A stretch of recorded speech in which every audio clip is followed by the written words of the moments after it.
meeting tonight, set the agenda for the December 14th, 2017 council meeting. First, on the old business, we have the ordinance 1060. It'll be on the next council meeting if it passes, and then be on for the second reading. First reading will be tonight. New business, have a numbered ordinance to adopt the electric citation regulations and fees. Chief and Council for that.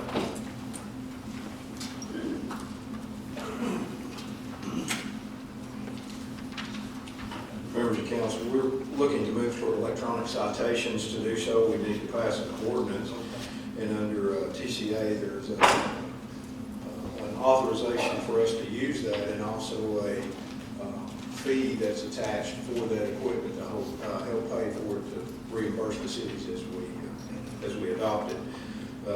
We've waited this long to do so because there is a window on that fee schedule of 5 years. So we didn't want to adopt it until we were prepared to move forward with it, since we've been working with so much other electronics in the car. So that's the reason it's on tonight. Just hang it up here because I want the next one from you too. First of all, we need to make a roll call with it. Got that? Mayor Lambert, Vice Mayor Stoll, Here. Councilmember Cagle, Here. Councilmember Hilton, here, Councilmember Williams, Here. City Manager Miller, Here. City Attorney. Here. JR, question here. This electronic citation, the your officers will be able to sit there and see a car going down the road and send them a citation to their house? No, it's a machine that they carry along with a printer. They'll stop a car as normal. They'll get out, they'll be able to scan the license. It will pre-format that citation electronically with that information. They'll be able to just basically tap a couple of things for whatever the violation is, have those people to sign it, go back to the car as it's printing off, and give them a copy of it. And the fee schedule, the addition fee is $1 for the court system to cover the court's upgrade that they will probably be doing, and $4 for us for paying for the equipment and also paying for the connection. Now, speech of the process. Basically, an officer can get out and write a citation in less than a minute and a half. So you're looking at officer safety issues, they're not standing out there on the side of the road as long. All that process is sped up. Okay, that'll be on next December 14th, first reading. Okay, we have resolution C. It's also a non-numbered resolution. B. Approve it. Can you tell us what about that, emergency, non-emergency? That's correct. We've been working with the city of Collegedale quite frequently on different things, such as a special unit call out. When we had our SWAT call out the other day, we engaged with them. We've been training with them as well. When we have the Christmas parade, sometimes you'll see the Collegedale motorcycle or cycles that they send to assist us in the parade. They've asked us a couple of times to assist in some of their special events. We've been able to assist. We've never had anything formally in writing, and we wanted to get this memorandum of understanding signed, and that way we can move forward in case there was any problem. We have reviewed this with our Tennessee Municipal League pool. Yes, sir, Okay with that? and city attorney. Right. Right, since right now we're in contract with the city of East Ridgeside to provide their public services, are they going to provide assistance if we need to go over there too? No, sir, this will be Just be inside our between our city limits, yes. And they are a member of the city coalition. Collegedale is, Collegedale is, yes, sir. not, Not Ridgeside. Ridgeside is not. No, sir.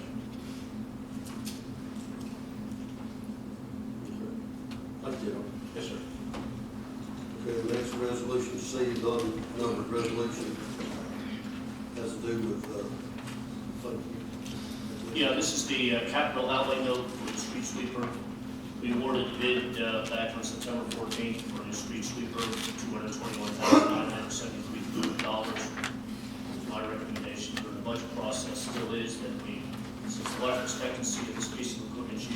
14+ years that we paid for this over a 7-year period, capital note through the Tennessee Municipal Bond Fund. So I will have the paperwork before you at the December 14th meeting to move forward on it. We did the transaction on the 14th.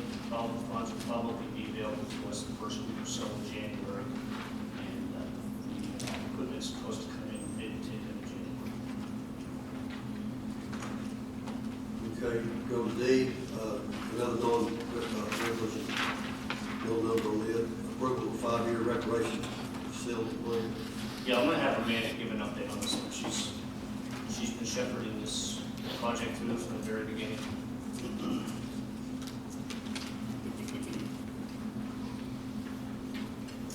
Vice Mayor and Council, we have been working with Southeast Development District, Michael Frickson. I'm sure that you all have met him at some point when we've had the community discussions and some of the discussions with council about what we're trying to do in the city is make a plan of all of our facilities that we have, not just at Camp Jordan, but from one end of the city to the other, and what are the needs of the community and how we can better those needs and facilitate those needs through grants, which is something we have to have, this 5-year plan, in order to do, say, LPRF grants. So what we are doing right now is in the process of getting the Blue Ribbon Recreation Committee and the Planning Committee to adopt this plan, and then it'll come before you at the December 12th meeting for you to formally adopt it. And then that way we will have it, we'll be able to put it on our website to show that we do have a recreation plan. And then that way, future grants for the next 5 years, this will help us, and then we'll update it towards the end of the next 5 years to see where we're at and what steps we need to take moving forward after that. I was at the meeting the other night, and this is gonna be a 50/50. Usually LPRFs are, yes. Okay, and I didn't hear a max. I think it's $1 million. I think 500,000 and 500,000, if I'm not mistaken. If we get the max. Yeah, we do the max. If we get the max, yes. Yes. But the last time when we had talked about it, I think we didn't do the max. We just did the very minimum. Like 100,000. Yeah, and we did 100,000. They were going to do 100,000, and we decided to get that back because it just didn't fit, especially with the Walmart market in the place that we were going to put the car.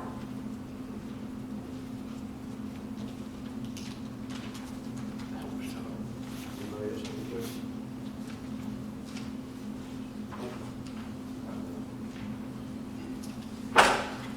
Okay, E is discussion of closing campground, Camp Jordan Park.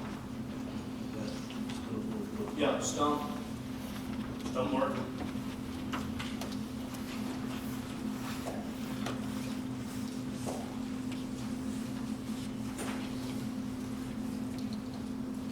Basically, it's real simple. The fact is that we only have some of the big people that come through about every 2 or 3 years. Like recently we had Bluebird, they had about 60 people here. Recently we had Airstream, and they had about 75 or 80 people here, and that's good. And then occasionally for a ball tournament, we might have a couple of people, maybe 2 or 3 people for this weekend for our gun show. But we really make no money. We lose a lot of money.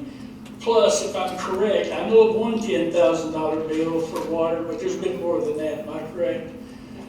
So we haven't brought in enough money since I've been here on this to pay back what it's costing us.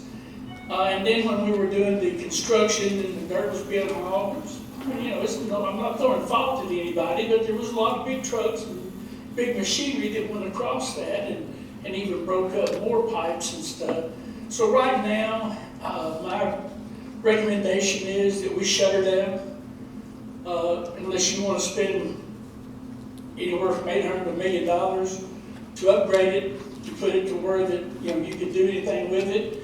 And then I talked to Emerson Russell about if you did that, because Emerson just bought a campground about a year ago over here, and Emerson told me, he said, you need to keep 50 people in it on a regular basis. Well, we can't keep 50 people on a regular basis in it and then host these events coming in together, even though we upgraded and fixed it up. So after checking everything, after talking to, was it Camp World? Camping World, after talking to them and 2 or 3 times, they say, we're gonna put some money in, and I think Councilman Sewell knows that, and, this has been 2 or 3 times, but no one ever showed up. So it's costing us money. It looks like I've said it 100 times, I'll say it one more time, it looks like a drive-in movie theater that's been shut down. And I think we could use it for parking. I think we could fix up the area a lot more around a beautiful pavilion that everybody that uses loves. And I think it could be that's the entrance to our park now. So you come down the parkway and everything's pretty, and then all of a sudden you get there and there it is. So that is my recommendation. Every time we turn the water on in that facility to serve those that want to camp there, we've got substantial leaks and we're losing money to tens of thousands of dollars. The water's shut off, we're fine. Turn it on, there's too many leaks. To replace all that water lines in there, and then we have the problem with the dumping. There's one dumping site about 20 feet from the edge of the pavilion. That's the only thing that they did. And when people dump there, there's sanitary sewer flow into that, and if they don't wash it down, you get that stench that comes over into the pavilion. It's in our, That needs substantial repairs too. So you're looking at hundreds of thousands of dollars if we're going to keep that to be a worthwhile venture for the city. And it's expensive. I think there's a lot of other improvements, i.e. restrooms, i.e. fencing, stands, some trailways, some drainage. If we're going to do anything, that's where the money should go. If we're going to come over to $500 million, certainly don't want to see it going into the campgrounds because we are lacking some of the updated revitalization facilities in our park today. city manager and I toured the park yesterday. The first time we've ever we've toured it before, but I mean really got down to nitty gritty. He got an opportunity to see a lot of things he hadn't seen before. I've seen a lot of it. I'm sorry? I've seen a lot of it before. It just gave you an opportunity opportunity. to tell me where you wanted to see the improvements. Yes, sir. I wanted to physically see them and view where they were going, other than seeing it on a piece of paper.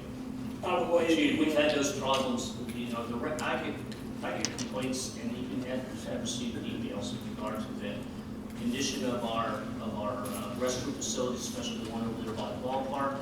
Those things are terrible. And it's just, you can't, get to the point where you just can't clean them and make it look nice. They've got to be torn down, and new facilities have to be put in. 8 o'clock, we started up playing softball last week, and the 200-plus team tournament. By 9 o'clock, I got a phone call. The grinder was broke, and it was spitting, wood all over the ground, all over the restroom, and everything else. So it's, it is what it is. Okay, we will move this on to the next meeting, December meeting. Yep. It's responsibility of the grinder, WWTA. No, sir, Us. we went down and fixed it. That's ours. They fixed it enough now. They building the guys. It's not a good job, but they do it. We're gonna have to look at, we're hoping to get new restrooms. We're coming up, developing a plan to bring before the council, probably early next year, on some improvements that we need to see done now. And I'm talking about bidding them out now, and getting them done. That new grinder needs to be put in there. The whole thing needs to be excavated. We have an opportunity. We have an opportunity to have a big year next year with things going the way they are, and our year's pretty much, I think, Diane will tell you, has grown since we've been here. My cousin, Mr. Martin, back there in the back, and he'll probably tell you the same thing today. But, I think that's one of those situations that, we've got a lot of people looking at the park that want to come out. That we don't have to fix up a whole lot. There's just some things we need to fix up. But thank y'all so much for your time. Okay, on E and F, we got a presentation of drainage study, West Ringo Road, total to Marble Avenue. Yeah, the council at their September 28th meeting approved a proposal from ASC Engineering to develop a land survey and stormwater modeling for the drainage study that needs to be done from the tunnels to Marlboro. The fall from the tunnels to Marlboro is 166 feet fall. All that water's going to come down from the tunnels and all deposit right there at Marlboro. We've got to do something with that water. So the drainage study is going to identify points of discharge from that area, different areas coming down from the tunnels to Marlboro, and then also how we're going to be able to get your primary drainage Carter Way.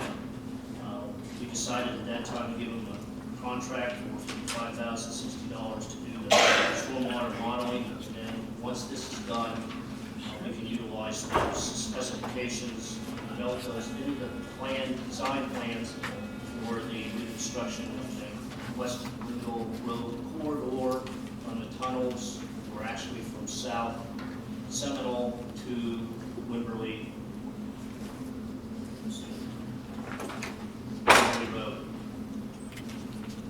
So Jeff will be here, Jeff Sykes will be here at the next meeting just to give you a brief 10-minute presentation on what he has discovered today, kind of gives you an idea of what work is going on, what we need to do.